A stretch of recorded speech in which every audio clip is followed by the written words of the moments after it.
Բարև ձեզ հարգելի դիտողներ, YouTube-յանի Մալիքի եթերում զրուցելու եմ քաղաքագետ Լիլիթ Դալաքյանի հետ ցանկության դեպքում կարող եք բաժանորդագրվել YouTube-յանի Մալիքին։ Բարև ձեզ Տիկին Դալաքյան։ Բարև ձեզ։ Տիկին Դալաքյան, Ռոբերտ Քոչարյանը ուսանողների հետ հանդիպմանը պատասխանել է հարցին, թե որն էր այն գործոնը, որ Հայաստանի բոլոր իշխանությունները այսպիսի ուժեղ կերտեին այդպիսի ուժեղ պետություն, որը կդիմագրավեր Ադրբեջանին եւ 22-ի աղետալի պատերազմը չի լինի, պատասխանել է, որ այս պատերազմն ինչ որ եղավ, պետք է լիներ, այս պատերազմը հրարեց մեր կողմը հայերի կողմից, հայկական իշխանության կողմից։ Ինչպես է գնահատում այս հայտարարությունը, հատկապես շեշտադրումները, թե ում կողմից են եղել։ Ճիշտն ասած, տարօրինակ չի, Ռոբերտ Քոչարյանը էլի է մեղադրել հայկական կողմին, հենց պատերազմից հետո նա ասուլիսում իր էլի տված նշեց, որ Հայաստանն է մեղավոր, Հայաստանը, երբ որ Նիկոլ Փաշինյանն ասաց, որ իր կետից է սկսում բանակցությունները, դա հիմք հանդիսացավ, որպեսզի Ադրբեջանը հարձակվի Հայաստանի եւ Լեռնային Ղարաբաղի վրա, ինչպես նաեւ նշել էր, որ այն, որ Նիկոլ Փաշինյանը ասել է Արցախը Հայաստան է եւ վերջ, դա էլ ունեցել է իր պատճառները եւ դա գրգռել է իր կարծիքով Ադրբեջանին հարձակվել Հայաստանի Հանրապետության վրա։ Նոր որևէ բան նա չի ասել, ակնհայտ է, որ այս նարատիվները Կրեմլից են ուղղորդվում, որպեսզի մեղքը բարթեն հայկական կողմի վրա։ Գիտեք, այստեղ կարևորը այն չի վարչապետի անունը Նիկոլ Փաշինյանը, թե ինչ։ Մենք ոչ թե իր գործողություններն ենք մեկնաբանում կամ պաշտպանում, այլ ակնհայտ է, որ Նիկոլ Փաշինյանի այդ խոսքը չէր կարող հիմք հանդիսանալ Ադրբեջանի կողմից իր պարտավորությունները Մինսկի խմբում չկատարելու համար։ Պետք է հիշենք, որ Փաշինյանը սկզբում շատ էլ դրական էր տրամադրված, Ալիևին անվանում էր շատ կիրթ անձնավորություն, այն որ նա ասել է Արցախը Հայաստան է եւ վերջ, դա գիտեք նույնիսկ ինչի հետևանք է։ Վլադիմիր Պուտինը մեղադրել է Հայաստանի նախորդ իշխանություններին, որ իրենք չեն ճանաչել Արցախը Հայաստանի մաս կամ անկախ։ Այ Ռոբերտ Քոչարյանը միա թող դրան պատասխանի։ Ըստ էության երևի Նիկոլ Փաշինյանին ինչ որ ուժեր գրգռել էին, այսպես ասած, որ նա այդպիսի հայտարարություն անի, որովհետեւ Նիկոլ Փաշինյանի ասածը դնենք մի կողմ։ Վլադիմիր Պուտինը, որը մի ամբողջ հաղորդում էր նվիրել Փաշինյանին նոյեմբերի 9-ից հետո ասելով, որ նա դավաճան չի, շատ ազնիվ է եւ նրան ուրեմն դժվար որոշումներ են սպասում, նա անընդհատ մեղադրում էր, որ Հայաստանը ինքն էլ չի ճանաչել Լեռնային Ղարաբաղի անկախությունը եւ չի էլ ճանաչել Հայաստանի մաս, որպեսզի Ռուսաստանը իբրև թե պաշտպաներ Ղարաբաղը։ Այս ամեն ինչը թողած, այս հարցադրումը թողած, էլի Հայաստանն է մեղավոր, Փաշինյանն է մեղավոր։ Ոչ, ուղղակի այնքան պրիմիտիվ է ձեր նարատիվները, որ Ռուսաստանին արդարացնելը արդեն ծիծաղելի է նույնիսկ հնչում, սեփական ժողովրդին մեղադրել ագրեսիայի մեջ, ես չգիտեմ սա ինչ է կոչվում։ Դուք նշեցիք Կրեմլից են գալիս այդ հոսանքները, այսինքն Քոչարյանին ասել են սեփական ժողովրդիդ մեղադրի։ Ոչ թե այդպես ասել սեփական ժողովրդիդ մեղադրի, ասել են մեղքը մեր ուսերից գցի։ Թե հիմա ոնց կգցես մեղադրելով, թե բա ուրիշ ոնց պիտի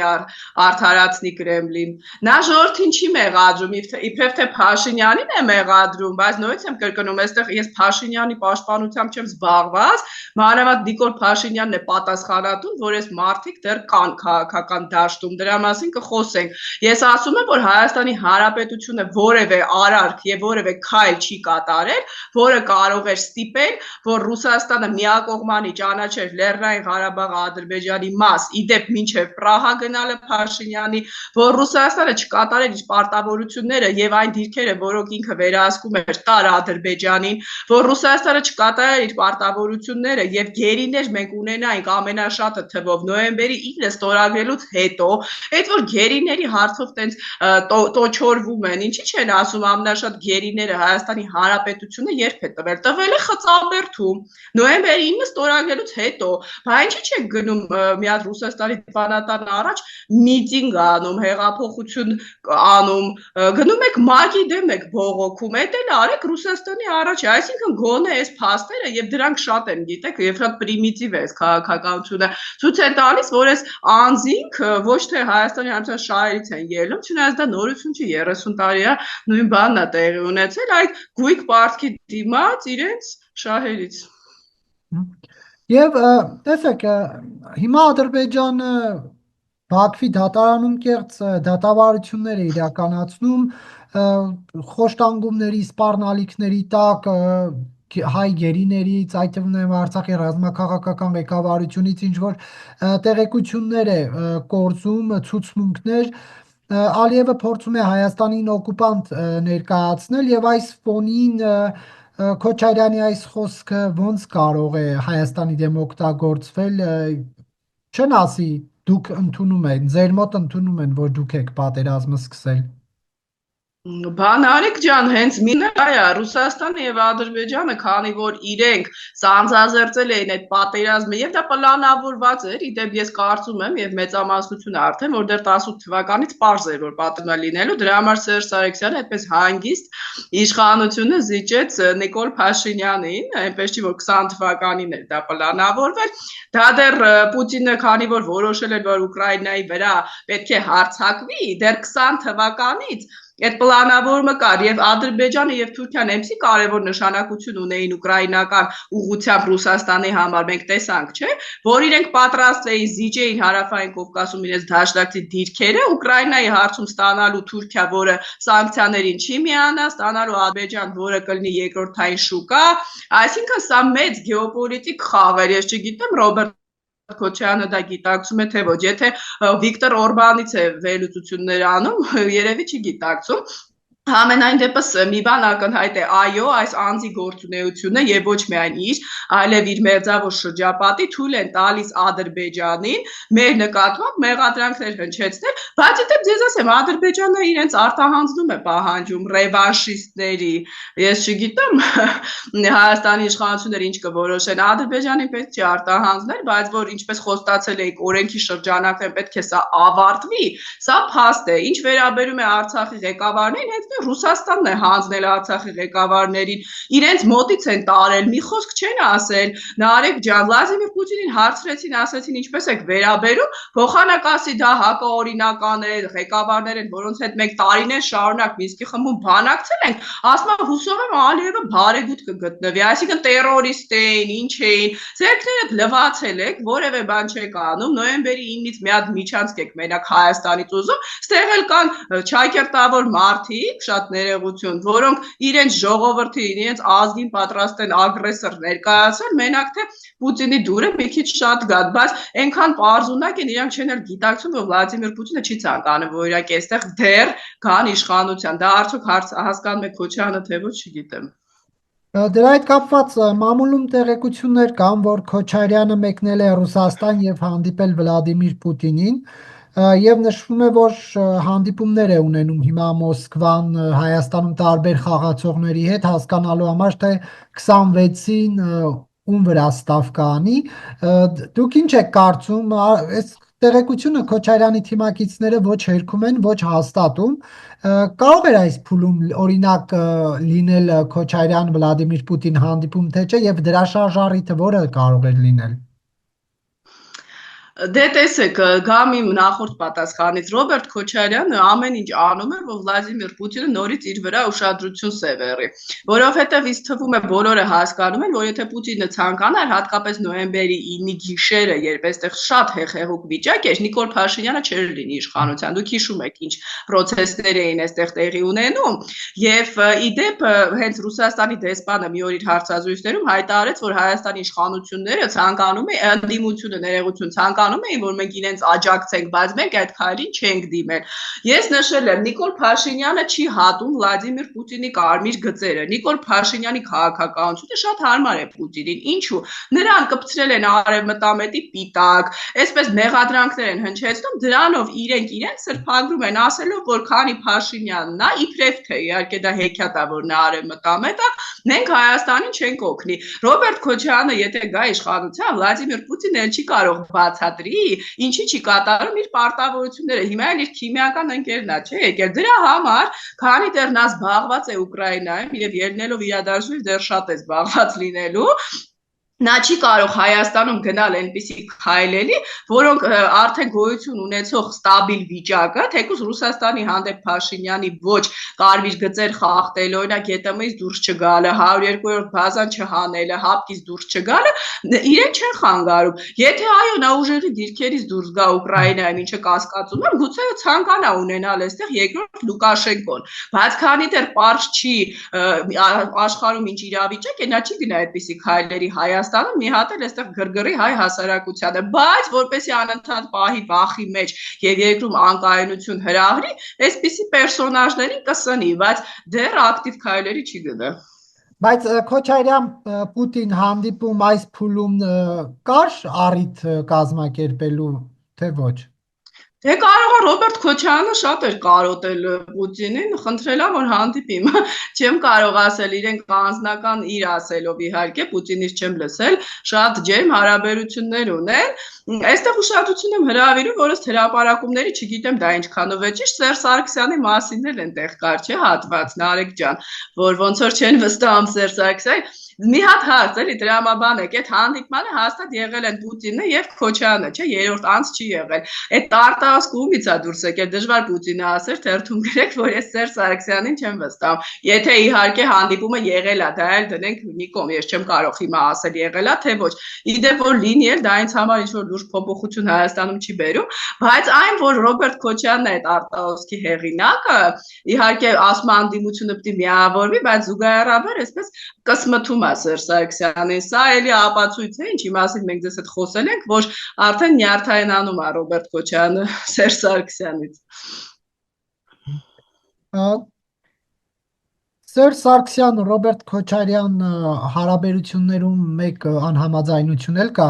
Հանրապետականը կարծում է, որ ընտրություններով հնարավոր չէ Նիկոլ Փաշինյանին հեռացնել, Քոչարյանական թիմը եւ անձամբ Քոչարյանը կարծում է, որ հնարավոր է։ Սա ինչի կհանգեցնի։ Չգիտեմ ինչի կհանգեցնի, բայց մի տարօրինակ բան կա, ճիշտ ասած ես չեմ կարծում, որ Նիկոլ Փաշինյանին ընտրություններով կարելի է իշխանությունից զրկել, այլ հարցը որ ես չեմ էլ տեսնում թե ով կարող է հիմա իրան փոխարինել, բայց Սերժ Սարգսյանը գուցե հասկացնում է այն, ինչ օրինակ իր թիմից տիկին է Աննա Մկրտչյանն էլ կրկնում է, որ Քոչարյանը հարմար ընդդիմությունն է խաղում Փաշինյանի համար, ապահովում է սև սպիտակի քաղաքականությունը, ընտրություններում էլի այնպես է անում, որ Փաշինյանը ընտրվի, որովհետև հիշում եք Սերժ Սարգսյանն ու Լևոն Տեր-Պետրոսյանը իբրև թե որոշել էին ասել, որ երբեք էլ չեն վերադառնալու, Քոչարյանը չհամաձայնվեց եւ Սերժ Սարգսյանը հասկացնում է, որ դուք լեգիտիմացնում եք Փաշինյանին, նրա հետ գնում եք ընտրությունների եւ էլի Փաշինյանը վերարտադրվում է, դուք էլ ընդդիմության լիդերի դերն եք ստանում։ Քոչարյանի համար սա շատ լավ իրավիճակ է, քաղաքական դիակից դառնալ երկրի գլխավոր ընդդիմադիր։ Սա Նիկոլ Փաշինյանը պայմանավորված է անում, թե չհասկանալով չեմ կարող ասել, իհարկե դա որևէ լավ տեղ չի տանում, որովհետեւ մարդկանց մոտ արդեն նյարդային վիճակ է, մենք մարդիկ մտածում են 7 տարի չի կարելի մի հատ հարց լուծել եւ մյուս կողմից էլ ես ձեզ ասեմ շատ ներողություն ինադի քաղաքականություն կարող է տեղի ունենա եւ այդ մարդիկ, որոնք արդեն հոգնել են այս արդարադատության համակարգում խաղերից, հիմա էլ գնան Քոչարյանին ընտրեն, այնպես որ Նիկոլ Փաշինյանը չգիտեմ հասկանում է թե ոչ, բայց Հայաստանի պետականության տակ լուրջ վտանգներ է դրել։ Իսկ այն որ Սերժ Սարգսյանին դուր չի գալիս, որ գլխավոր ընդդիմադիրի տիտղոսը բաժին է անգել Քոչարյանին եւ Փաշինյանը ըստ էության դա ավելի է տաքացնում, չգիտեմ, հերոսներ է ստեղծում նրա որդուց, դատավարություններ է անում, շոուներ եւ հալածյալ է սարքում, դա իմ համար ակնհայտ է։ Տեսեք, վերադառնալով էլի Քոչարյանի հայտարարությանը, որ ասում է հայերի կողմից սկսվեց, հա, ես բառացի մեջ բերեմ, որպեսզի հետո շահարկումների տեղ չտա եւ ընդ որում սա վերցված է Ռոբերտ Քոչարյանի պաշտոնական կայքից այս հատվածը, երբ ասում է, որ այս պատերազմը հրահրվեց մեր կողմից, հայերի կողմից օրինակ շեշտադրումը, սա ինչ է նշանակում, ինքն էլ է, չէ, հայ։ Այն շատ հետաքրքիր հարց եք տալիս, Նարեկ ջան, չեմ կարող ասել, ռետորական հարց եք տալիս եւ իդեպ այստեղ ազգությունը կարեւոր չի, գիտեք, մարդը կարող է հայ լինել, բայց իր պետության էմսի վնաս տալ, որ հասարակ թուրքը այդքան վնաս չի տալիս, այստեղ կարեւոր չի հայա թե ոչ։ Կարևոր այդպիսի հայեր ենք ունեցել 20 թվականին 1920, երբ սեփական ժողովրդի դեմ նույն բանն է, դեպ նկատում եք 100 տարի անց ագիտացիա էին անում, որ մենք պետություն չպետք է ունենանք, պիտի գնանք դառնանք գուբերնիա, շատ նման է 100 տարվա իրավիճակին։ Հիմա իրանք հայ էին, հայկական էլ ազգանուն ունեին, բայց որքանով են հայ, արդեն հոգով։ Դուք մտածեք, գիտեք, Ռոբերտ Քոչարյանը խնդիր չունի հեղինակության մասին մտածելու, նա որ այդպիսի հայտարարություններ է անում, ինքը չի վախենում, որ ժողովրդը հեղինակությունը ժողովրդի աչքին կընկնի, որտեղ ինքը այնքան անընդունելի կերպար է, որ Նիկոլ Փաշինյանը այդ ֆոնին էլի շատ համակրելի եւ լավ ղեկավար է։ Մենք էլ պաշտպանում ենք նույնիսկ, չէ՞, որ տեսնում ենք, եկեք պարզ խոսենք, այսօր ինչ է տեղի ունենում, մարդիկ ասում են, վայ, մենակ Քոչարյանը չգա, Արցախն էլ տանք, չգիտեմ, ամեն ինչ տանք, մենակ իրան չտեսնենք, այսինքն պարզ կենցաղային լեզվով ասած, Նիկոլ Փաշինյանի համար հարմար այսպես կերպար է ստեղծվել, հա, չար կերպար եւ բոլորը վախից ելնելով, իդեպ Գյումրիում էլ դա աշխատեց, ես չեմ կարծում, որ Փաշինյանին ձեռնտու չէր Վարդան Ղուկասյանը ընտրվելը, այսպես էլի բախացնում են ժողովրդին, որ այ տեսեք, իրանք կարող է վերադառնալ։ Քոչարյանն դա տաքացնում, ասում է նոր թիմով եմ գալու 26 թվականին, այսինքն էլի նույն շրջապտույտի մեջ ենք, բայց իհարկե ներողություն կրկնվելու համար սա որևէ լավ տեղ չի տանելու Հայաստանին։ Ինչ է լինելու։ Տեսեք, երկու ուրեմն հարց տամ, նախ առաջինը Հայաստանը գտնվում է այնպիսի տարածաշրջանում, այսօր աշխարհում տեղի ունեցող բոլոր իրադարձությունները ակնհայտ մեր վրա ազդեցություն են, նույն Պակիստան, Հնդկաստան հակամարտությունը, որ թվում է այդ ինչա շատ հեռու տեղ է, Ադրբեջան, Հայաստան, Հնդկաստանը Հայաստանին է զինում, Պակիստանը Թուրքիան Ադրբեջանին են զինում, Պակիստանը 20 թվականին այստեղ մեծ դեր ուներ, այդտեղ մեկ գոտի մեկ ճանապարհն է անցնում, դրան հակառակ հյուսիս-հարավն է, այսպես կետերով նշեմ, հիմա չբացեմ, այսինքն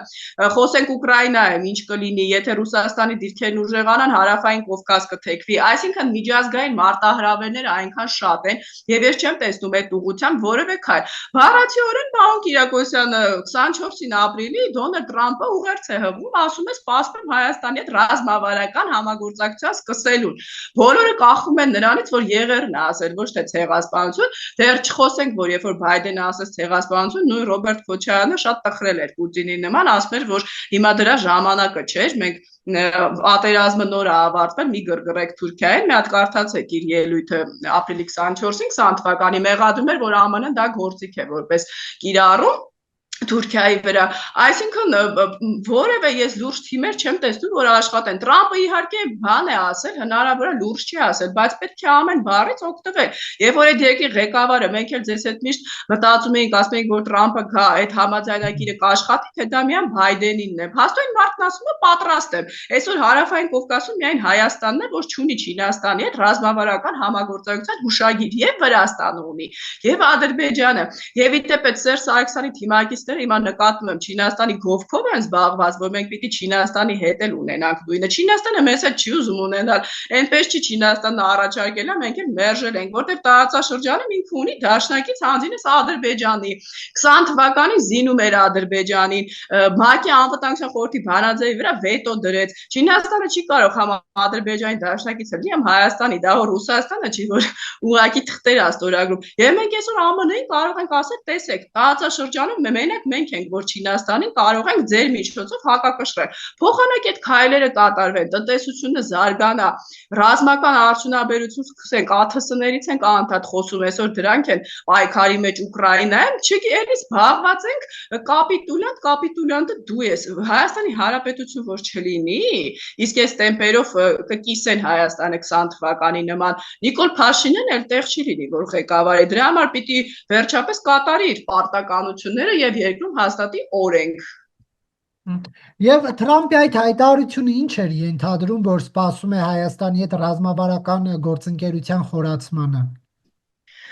Տեսեք, ես իլյուզիաներ չունեմ ԱՄՆ նախագահի հետ կապված, այն առումով, որ Բայդենը չի ոչ մի մի բան ասել, գոնե գիտենք հետևողական կլինի։ Դա էլի դե 100% չէր, բայց այսօր Զելենսկին տեսեք, նույնիսկ իրեն վիրավորելուց հետո անընդհատ հանդիպումներ է փնտրում եւ ինչ որ արդյունքների հասնում է։ 10 րոպե խոսեցին, Թրամփը կանգնեց ասաց, Պուտինը չի կատարում իր պարտավորությունները։ Ես չգիտեմ դրանից հետո ինչ կանի, կարող է ոչ մի բան էլ չանի, բայց այսօր Ամերիկայի նախագահ Դոնալդ Թրամփն է, Ամերիկան հայկական աշխարհի հեգեմոն երկիրն է, մենք պիտի հաշվի նստենք, որ այդ ժողովուրդը այդ մարդուն ա ընտրել իր թերություններով հանդերձ եւ ստիպենք, որ նա մեզ հետ աշխատի։ Մանավանդ այդ մարդը այդ քայլերը արել է։ Ուշադրություն նույնից եմ կրկնում, պետք է դարձնել ամերիկյան կողմի նրա վրա, որ Չինաստանի հետ մենք չունենք նմանատիպ համագործակցություն, որ կարող են այստեղով ճանապարհներ անցնել, իդեպ եթե Իրանի հետ համաձայնագիր տեղի ունենա Չաբոհար նավահանգստով, որը կշրջանցի չինական մեկ գոտի մեկ ճանապարհը։ Խոսենք, որ տարածաշրջանում Ռուսաստանի դաշնակիցը Ադրբեջանն է, մենք տեսնում ենք, որ կա այդ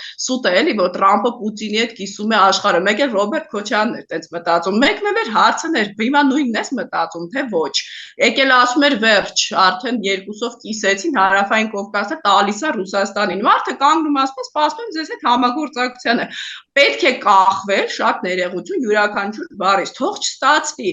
բայց արեք, բացի այդ Տրամպը ինքը արտաքին քաղաքականությամբ պետքան չի զբաղվում, Ռուբիոյի հետ պետք է խոսել, Վոլսի հետ պետք է խոսել, իր ադմինիստրացիայի մեր լոբինգը օգտագործել, իհարկե հայամետ լոբինգը, ոչ թե այնտեղ առանձին գործիչների, որոնց անունը հայամետ լոբինգի ղեկավար է, բայց ռուսական լոբինգն են Ամերիկայում առաջ տանում։ Հսկայական աշխատանք կա, որ ոլորտը նայում եք, աշխատանք կա, կներեք էլի արդեն ասելիք չկա, ինչքան կարելի է նույն խաղը խաղալ 7 տարի։ Տիկին Դալակյան, հետ վերադառնանք կրկին Ռուսաստան, այս ուղղությունը բոլորինն է, բոլորի ուղղությունն է ավելի ճիշտ Ռուսաստան այս վերջին շրջանում։ Եթե մամուլի հրապարակումները ճիշտ են, որ Քոչարյան-Պուտին հանդիպում է տեղի ունեցել, հիմա Սերժ Սարգսյանի եւ Գագիկ Ծառուկյանի թիմերն են Մոսկվայում միասնական Ռուսաստան կուսակցության կազմակերպած ֆորումին, ընդ որում ուշագրավ է, որ այնտեղ խոսում են ցեղասպանությունից եւ այլնից, այնինչ անում է հիմա Ռուսաստանը Կիևում, բայց այնուհանդերձ հանրապետականի եւ Բարգավաճի ներկայացուցիչներն են այնտեղ, բացի այդ նաեւ նախատեսվում է Նիկոլ Փաշինյանի առաջիկա այցը Մոսկվա, այսինչ բոլորը ընտրել են այս ուղղությունը, սա ինչ է նշանակում։ Նախ կներեք, ես զուրկ չեմ վերաբերում այդ եւ Բարգավաճ Հայաստան կուսակցություն կա, ես չգիտեմ, ոչ մասնակցում են ինչ-որ process-ների, դա կուսակցություն չի, դա մի հոգու պրոյեկտն է, բոլոր ընտրություններին իբր ընդդիմադիր են խաղում, հետո գնում են կոալիցիա են կազմում, ասում են ժողովուրդը մեզ չընտրել, ժողովուրդը մեղավոր, ես չգիտեմ այդ կուսակցությունը ռեսուրս ունի թե ոչ։ Բացա որ դի Մոսկվա գնա, բա Մոսկվայից է ֆինանսավորվում, կուսակցության ղեկավարի գումարներն էլ Մոսկվայում են գտնվում։ Իհարկե խոսում են, որ նաև գաղտնի ԱՄՆ քաղաքացի է, բայց այդ ինքը գիտի, ես չեմ համարում, որ այդտեղ շո կուսակցություն կա, որ մի հատ էլ վերլուծեմ։ Ինչ վերաբերում է Սերժ Սարգսյանի, դե Սերժ Սարգսյանը անկեղծ չի, մի կողմից այստեղ լավ էլ հասկանում է, որ Ռուսաստանը այլևս իր վրա խաղադրույք չի դնում, ինձ թվում է չի դրել երբեք։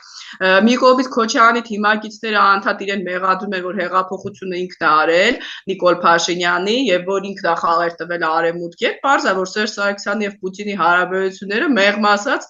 ջերմ չեն, բայց դե Սերժ Սարգսյանը խորամանկում է, չէ՞, թիմի մի հատվածը ռուսամետ է, մյուս հատվածը քննադատում է Ռուսաստանին, ՔՊ-ի տակտիկան է, մի հատվածը ԵՏՄ-ի կողմնակից է, մյուսը ԵՄ-ի կողմնակից է, այսպես իր նման խաղեր է տանում, ես դա անկեղծ չեմ համարում, իսկ ինչ վերաբերում է ցեղասպանություն են իրականացնում, գիտեք ինչ կա, շատ ճիշտ է, Ուկրաինայում այսօր քնած երեխաների վրա ռումբեր գցելը, բացի ցեղասպանությունից այլ կերպ չես կարող մեկնաբանել, մանավանդ, որ ասում են Ուկրաինան շնորհավորել է Ռուսաստանին, մոռանում եք, որ դեր գլխավոր ռազմավարական դաշնակիցը առաջինն է շնորհավորել համատեղ օպերացիայի համար, առաջինն է ճանաչել Արցախը Ադրբեջանի մաս, եւ էլ չասեմ, որ զինում է Ադրբեջանին, այստեղ էլ կային մարդիկ, որոնք կանգնում ասում են Կրիմնաշ կամ շնորհավորում եք Դոնեցկին, այդքանից հետո Ուկրաինան ինչ պետք է անի, գա համբուրի դեր ճակատը, զարմանում եմ, ձեր քայլերի համար պատասխան տվեք, հետո նոր Ուկրաինային ինչ որ մեղադրանքներ հնչեցեք, մանավանդ կասկածներ կա, որ կասետային ռումբերը տարիներ շարունակ այդ միֆը, որ Ուկրաինան է վաճառել Ադրբեջանին, Ուկրաինան չի վաճառել, եւ այդ ռումբերից ունի մեկ Ուկրաինան, մեկ Ռուսաստանը, մեկ էլ ԱՄՆ-ն, ասում է դե հիմա գուշակեք ով է վաճառել, հանրայնապես Ուկրաինայի նախագահը հերքել է դա, Ռուսաստանից չեմ լսել։ Բայց այս այցերը, հա, որ բոլոր քաղաքական դերակատարներից մի ներկայացուցիչ այս ամիսը հայտարարել է Ռուսաստան այցի ամիս, սա Ինչ է նշանակում, գնում են ինչ-որ հավաստիացումներ ստանալու, իրանց փայի հետևից են գնում, ինչի հետևից են գնում։ Դե Նիկոլ Փաշինյանի մասին խոսենք, այն երկուսի մասին խոսեցի, լուրջ չի, այն օլիգարխիան եւ երկրորդը Սերժ Սարգսյանը միշտ խաղեր է տալիս։ Հետաքրքիր է, համ ԵԺԿ անդամ է, համ Չինաստանի կոմունիստների հետ համագործակցում, ինչ-որ բևեռացում է ՀՀԿ-ում։ Նիկոլ Փաշինյանն երևի կարծում է, որ Տրամպը դեռ չգիտի ինչ քաղաքականություն կվարի Ռուսաստանի ուղղությամբ, անհասկանալի է իրավիճակը եւ իմ կարծիքով ոչ մեկ չգիտի, այդ թվում Տրամպը, եւ փորձում է իր կապերը դեռ պահել Պուտինի հետ։ Իմ կարծիքով դա է անում, բայց ես իհարկե այստեղ դժգոհություն կա, որ ինքը գնում է, ես հասկանում եմ ժողովրդի մեջ բացասական վերաբերմունք կա, բայց եթե գնում է, իմ տեսակետը դա է, պիտի գնալը օգտագործի ինչ-որ մի բան ստանալու համար։ Այսինքն գնա եւ հարցադրումներ անի, որոնց Ռուսաստանի ղեկավարը դժվար կարողանա պատասխանել, իսկ դրանք շատ են։ Դնեք վատ իրավիճակի մեջ, ոնց է Ալիևը ասում Ռուսաստանը օկուպացրել է Ուկրաինան, բայց Ալիևին շատ են սիրում Ռուսաստանում։ Այդպես պիտի վարել քաղաքականությունը, ասել հիմա դուք ինչի չեք մեզ պաշտպանում, դուք մեր դաշնակիցն եք, թե ոչ, մեր տարածքը իմացաք, թե ոչ, ինքնորոշման իրավունքը հակադրվում է տարածքային ամբողջականությանը, թե ոչ, դե ինչու եք Հայաստանում պաշտպանում օլիգարխ եւ մարդասպան մարդկանց։ Այսպիսի հարցեր, որ դնեք, ինձ թվում է Նիկոլ Փաշինյանն էլ որևէ մեկը Մոսկվա չի հրավիրի։ Բայց առաջ կքաշի Նիկոլ Փաշինյանը նման հարցեր։ Այ դա արդեն լուրջ խնդիր է։ Դե ես հիմա չեմ կարող իր տեղը որոշել, բայց ես խոսում եմ, եթե սենց թեորետիկ նայում ենք, թե Հայաստանի ինքնիշխան պետության ղեկավարը ինչպես պիտի իրեն դրսևորի, այսպես պիտի դրսևորի։ Եթե դուրս չես գալիս ՀԱՊԿ-ից, ԵՏՄ-ից, չես գնում կամ գնում ես ոչինչ չես խոսում, դա մեջտեղը մնալ քաղաքականություն է։ Կամ պիտի մնալ ՀԱՊԿ-ում, բայց այնպիսի հարցադրումներ անել, որ իրենք ցանկանան քեզ ասեն հաջողություն, կամ էլ լուրջ ուրեմն դաշնակից խաղալ Ռուսաստանի հետ, ոչ են եք անում, ոչ են մնացել եք մեջտեղում, ոչ եվրոպացիներն են ձեզ հասկանում, ոչ էլ ռուսները։ Պետք է, ինչպես ասում է Քոչարյանը, իհարկե դա հումոր է, մի քանի աթոռի նստելը սխալ է, իհարկե պետք է բոլորի հետ դիվերսիֆիկացում անել, բայց օրինակ Քոչարյանը ինքը նստում էր մի քանի աթոռի եւ ԱՄՆ էր գնում, եւ Ռայզայի հետ էր խոսում, որ Թուրքիայի սահմանը պիտի բացվի, եւ Ռուսաստանի հետ էր ջերմ հարաբերություններ, պետք է նստել երկու աթոռի, բայց այդ երկու աթոռն էլ օգտագործել իշա Հայաստանի Հանրապետության։ Եթե չես կարող, ուրեմն կապերդ կտրել։ Դուք որ նշում եք Նիկոլ Փաշինյանը գնա Վլադիմիր Պուտինին ՀԱՊԿ-ի, ԵԱՏՄ-ի եւ այլ խնդրահարույց իրավիճակների վերաբերյալ ուղիղ հարցադրումներ անի, բայց եվրոպական Էստոնիայում արված հայտարարությունները Ռուսաստանի հետ կապված, որ չենք պատրաստվում խզել հարաբերությունները, մեկի հաշվին մյուսի հետ հարաբերություններ չենք փչացնելու կամ լավարկելու, չեն խոսում այն մասին, որ բնավել Նիկոլ Փաշինյանի պլաններում չկա նույնիսկ սառեցված ՀԱՊԿ-ի հետ կապված առաջ մեկ քայլ եւս անելու։ Տեսեք, ես հիմա խոսում եմ ոչ թե որպես հայ մարդ, ով ի սրտե դեմ է մեղմ ասած Ռուսաստանի քաղաքականությանը տարածաշրջանում, ելնելով հենց Ռուսաստանի քայլերից, այսինքն մենք ասում ենք, չէ, Ռուսաստանի սխալները եւ ըստ էության բացասական գնահատական ենք տալիս, ոչ թե ապրիորի ասում ենք, որ Ռուսաստանը դավաճան է, երբ որ քայլերը տեսնում ենք, ասում ենք Ռուսաստանը մեր դաշնակիցը չի։ Ինչ վերաբերում է երկրի ղեկավարին, նույն Զելենսկին, եւ երբ որ ասում են ինչի՞ չես Տրամպին վիրավորում, նա անընդհատ մեզ վիրավորում է, ասում է ես կարող եմ վիրավորել, բայց դրանից հետո իմ ժողովրդից զոհեր եմ ունենալու, այսինքն կա քաղաքականություն եւ կա էմոցիաներ։ Հիմա Հայաստանի քայլը որը պիտի իհարկե դա շատ բարդ է, բայց այդ թատրոնի մեջ պիտի մտնել։ Այսօր Տրամպն էր, ասում է Պուտինը շատ լավ, նա իմ ընկերն է, հաջորդ նախադասությամբ ասում է լավ չի պահում իրան, եթե լավ չփայի սանկցիաներ կկիրառեմ։ Նիկոլ Փաշինյանը պարտադիր չի որ կանգնի ասի ես Ռուսաստանի թշնամի եմ հայտարարում, այն էլ Էստոնիայում պետք չի տենց բաներ ասել, պետք է խաղալ, բայց խաղը այնպես տանել, որ Ռուսաստանը բարդ իրավիճակում հայտնվի, որ Ռուսաստանը չկարողանա այլևս Հայաստանին այսպես Քոչյանի շուրթերով մեղադել բաների մեջ, որոնք չկան։ Այսինքն, եթե Նիկոլ Փաշինյանը Պուտինի առաջ այդ հարցադրումները դնի, ասի դուք կիսում եք օրինակ Քոչյանի տեսակետը, որ Հայաստանն է ագրեսոր, որ Հայաստանն էր մեղավոր, եւ այս հարցերը, որ ես արդեն ասեցի, Պուտինի առաջ հարցեր դրի նույն Քոչյանի մասին։ Գիտեք, մենք բոլորս հասկանում ենք, որ Բույք պարտքի դիմաց գործարքով Վլադիմիր Պուտինն է օգտվել, բայց մենք չենք կարող Պուտինի պատասխանատվության ենթարկել, բայց Քոչյանի մասով կարող ենք Վլադիմիր Պուտինին հարցնել ենք, ասենք, ինչու եք պաշտպանում Հայաստանում մարդկանց, որոնք իրենց երկրի ունեցվածքը կոպեկներով հանձնում են։ Պուտինը ինչ պիտի ասի, լավ եմ անում, ես էլ եմ օլիգարխ, պիտի խաղալ, վատ դրությամբ։ Տեսակ Զելենսկին ինչ արեց Նարեկ ջան Տրամպի հետ կապված, երբ որ Տրամպն ասեց, որ Ուկրաինան պիտի Ղրիմը ճանաչի Ռուսաստանի մաս, Զելենսկին կարող էր Տրամպին վիրավորել, բայց մի նախադասությամբ ոչնչացրեց դա, ասեց ժամանակին դուք եք հայտարարել, որ չպետք է Ղրիմը ճանաչել Ռուսաստանի մաս, եւ Տրամպի 17 թվականի ուրեմն հրապարակումը տեղադրեց բանաձևը իդեպ, որը օրենքի ուժ ունի։ Հիմա Տրամպը չի կարող դրանից հետո ասի դե լավ եմ արել, ասել եմ հրապարակային դիվանագիտությունը այսօր կարևոր է եւ դրա համար ստիպված մի քիչ էլ Պուտինին ա կսմթում, իհարկե իմ կարծիքով չուզենալով։ Նույնը Հայաստանը պիտի անի, պիտի ասի հիմա դուք ոնց եք ասում, որ ինքնորոշման իրավունքը պիտի հարգվի, մեկ էլ ասում եք, որ Ղարաբաղը միշտ էլ Ադրբեջանի մաս ա եղել։ Շատ բան կարելի է անել, որ հենց ինքը Ռուսաստանը չցանկանա, որ մենք լինենք իր հետ մի ակումբում եւ իրանցից գա մեզ հեռացնելը, ոչ թե մենք ուզենք գնանք եւ չկարողանանք։ Իսկ ինչու է Նիկոլ Փաշինյանին Էստոնիայում հիմնականում Ռուսաստանի հետ հարաբերությունները հստակեցնող հարցեր տալիս։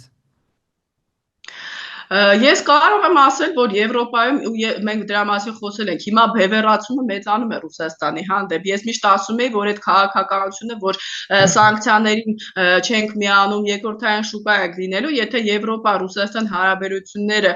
ուրեմն ավելի բարդանան, իսկ իմ կարծիքով գնալով հենց այդ էլ տեղի է ունենալու եւ խզվելու են նույնիսկ Ուկրաինայի հետ կապված, Հայաստանի առջև դնելու են այդպիսի հարցադրումներ, որ կողմնորոշվեք։ Եվ դա լինելու է շատ բարդ։ Եթե հիմա Հայաստանը ինչ է պատասխանում, ասում է, որ մենք հիմա դա չենք կարող անել, ես չգիտեմ եվրոպական կողմը ինչ է մեզ ասում է, դուք պոկվեք հապկից, մենք ձեզ կօգնենք։ Օրինակ Անգլիայի պաշտպանության նախարարը նախկինում ասում էր, որ եթե Հայաստանը որոշի հապկից դուրս գալ, մենք կաջակցենք, քանի որ ես բանակցությունների մեջ չեմ, տեղյակ չեմ, ես չեմ կարող ասել, այո, հենց հիմա դուրս եկեք հապկից ԵՏՄ-ից, մեզ վաղը սպասում են։ Ես այսօրին Facebook-ում էլ էի դա գրել, որ մենք հիմա չենք հասկանում, Եվրոպան մեզ չի սպասում, թե մենք չենք անում մեր քայլերը, ես չեմ կարող որևէ մի պատասխան ես չունեմ։ Հայաստանի Հանրապետության ղեկավարությունը անկեղծ պիտի հայ ժողովրդի հետ խոսի։ Նույնը պիտի խոսի Եվրամիության հետ, ասի, որ մեր վրա վտանգները շատ են, դուք դա կոմպենսացնելու եք, թե մենք էլի պիտի Ռուսաստանին մի բան ասենք, դուք ուղղակի բանաձևեր ընդունեք, Ռուսաստանն էլ շատ ներողություն մեզ կուլ տա։ Այսինքն երկու կողմն էլ չեմ ընդունում, որ միանգամից պետք է կապը կտրել, բայց այն, որ ամեն ինչ պիտի անել Ռուսաստանից պոկվելու համար, դա միանշանակ է։ Դե օրինակ հիմա ասում են մաս արվում է, դուք համաձայն եք դրա հետ, որ օրինակ սահմանից այդ